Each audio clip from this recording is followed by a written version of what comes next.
नागपूरच्या तहसील पोलीस ठाण्याच्या हद्दीत येणाऱ्या गांजा खेत चौक परिसरात ही चोरीची घटना घडली आहे.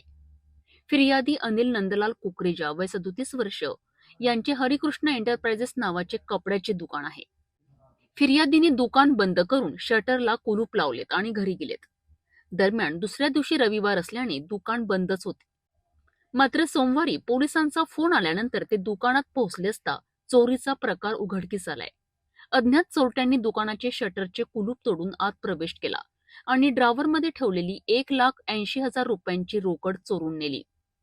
सीसीटीव्ही फुटेज तपासले असता 9 फेब्रुवारी रोजी 3 ते 4 वाजताच्या दरम्यान 2 अज्ञात इसम दुकानात चोरी करताना स्पष्ट दिसून आले आहेत. या प्रकरणी तहसील पोलीस ठाण्यात अज्ञात 2 आरोपींविरुद्ध गुन्हा दाखल करण्यात आला आहे.